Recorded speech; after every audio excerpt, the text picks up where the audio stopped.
L'amour imposé.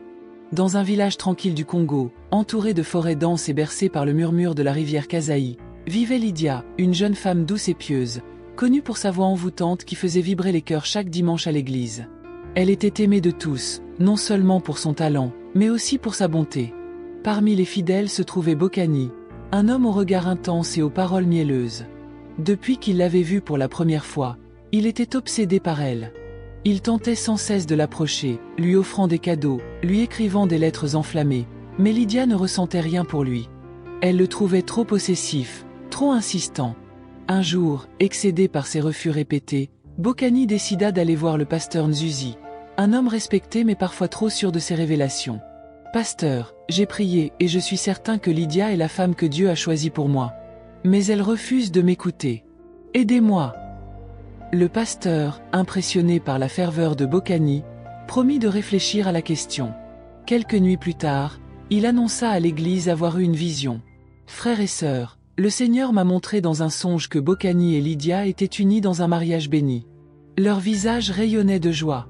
C'est la volonté divine. » La nouvelle se répandit comme une traînée de poudre. Sous la pression de l'église, de sa famille et des villageois qui voyaient cela comme un signe du ciel, Lydia finit par céder. La cérémonie eut lieu un dimanche ensoleillé, sous les regards attendris de toute la communauté. Les femmes avaient décoré l'église avec des fleurs sauvages et des tissus colorés. Les chœurs entonnèrent des cantiques de louanges, et lorsque Lydia apparut, vêtue d'une robe blanche modeste, les murmures d'admiration fusèrent. Pourtant, derrière son voile, ses yeux étaient secs. Elle n'avait pas pleuré, pas par manque d'émotion, mais parce qu'elle avait déjà versé toutes ses larmes en secret. Bokani, lui, rayonnait.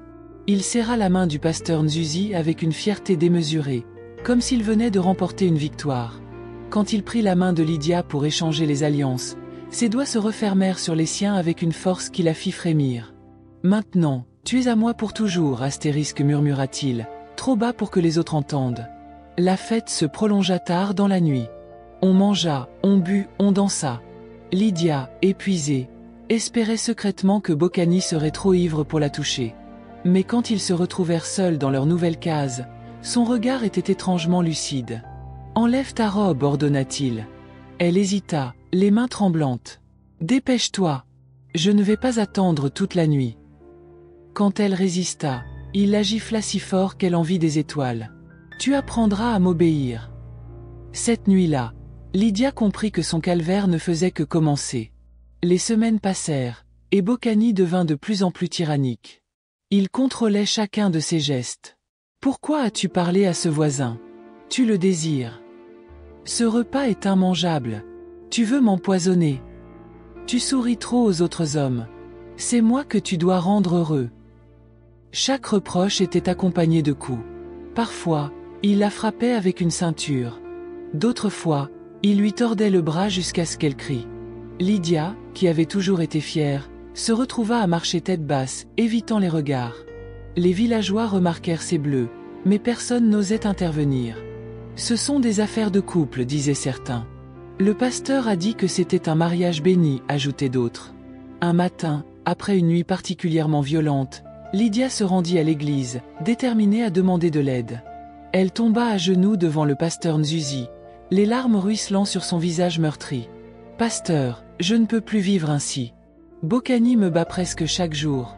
Aidez-moi, je vous en supplie. » Le pasteur la regarda avec un mélange de pitié et d'agacement. « Ma fille, le mariage est une épreuve parfois difficile.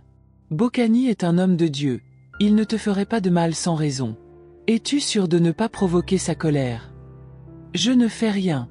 Il me frappe même quand je suis silencieuse. » Le pasteur soupira, comme si elle l'ennuyait. « Tu dois prier davantage.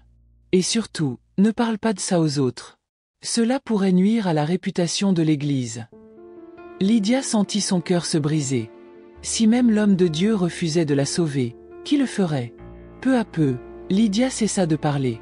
Elle marchait comme une ombre, accomplissant ses tâches mécaniquement. Les femmes du village la regardaient avec compassion, mais aucune n'osait l'approcher, de peur de subir le même sort.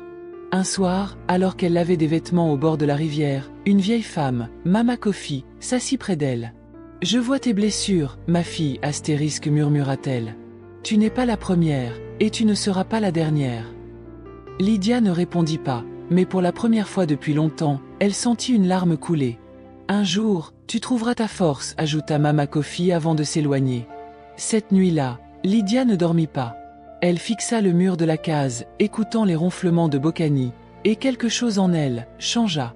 Le lendemain, Bocani rentra plus tôt que prévu, ivre et de mauvaise humeur. Il la gifla parce que le repas n'était pas prêt. Mais cette fois, au lieu de pleurer, Lydia le regarda droit dans les yeux. « Un jour, tu regretteras tout ça, dit-elle calmement. Il éclata de rire. « Tu me menaces, maintenant. » Il leva la main pour la frapper à nouveau, mais elle ne recula pas. Quelque chose dans son regard le fit hésiter. Et c'est à ce moment-là que Bocani, sans le savoir, signa son arrêt de mort. Un soir, après une nouvelle violence, Lydia, épuisée, s'agenouilla et pria comme jamais auparavant. « Mon Dieu, si tu m'entends, montre-moi une issue, ou donne-moi la force d'en finir. » Ce soir-là, Bocani rentra ivre, plus brutal que jamais. Il la frappa jusqu'à ce qu'elle s'effondre, puis s'endormit, ronflant comme un animal repu. C'est alors que Lydia, le visage en sang, regarda vers le feu qui mijotait encore dans la cuisine. Elle se souvint des herbes que sa grand-mère utilisait autrefois, des herbes qui guérissaient, mais qui, en trop grande quantité, pouvaient aussi faire dormir, pour toujours. Le lendemain, Lydia prépara le plat préféré de Bocani, du poulet aux légumes avec une sauce onctueuse. Elle y ajouta une poudre discrète, infusée longtemps dans un mélange amer. Bocani mangea avec avidité, se léchant les doigts. « Enfin, tu fais quelque chose de bien, » ricana-t-il. Quelques heures plus tard, il commença à se plaindre de douleur. Il transpirait, se tordait de souffrance. « Qu'est-ce que tu m'as fait, sorcière ?» hurla-t-il en la saisissant par le cou. Mais ses forces l'abandonnèrent. Il s'effondra, les yeux révulsés, le visage violacé. Lydia, immobile, le regarda mourir. Quand le village découvrit le corps, ce fut la stupeur. Le pasteur Nzuzi refusa d'abord de croire à un crime. C'est une punition divine. Il a dû déplaire à Dieu. Mais les murmures grandissaient. Les femmes du village, qui savaient ce que Lydia endurait, se taisaient, mais leur regard en disait long. Lydia fut arrêtée. Au tribunal, elle ne pleura pas. Elle raconta tout, les coups, les humiliations, l'indifférence de l'Église. Certains la traitèrent de meurtrière. D'autres, secrètement, la virent comme une victime qui avait enfin brisé ses chaînes.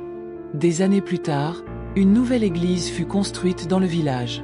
Le pasteur Nzuzi avait quitté la région, disant avoir eu une nouvelle révélation. Quant à Lydia, personne ne sut vraiment ce qu'elle était devenue. Certains dirent qu'elle avait fui vers la ville. D'autres jurèrent l'avoir vue près de la rivière, chantant doucement, comme pour conjurer les fantômes du passé. L'amour ne se commande pas, et le silence tue parfois plus sûrement que le poison. La prochaine fois je vais prendre le nom des bavards et des absents.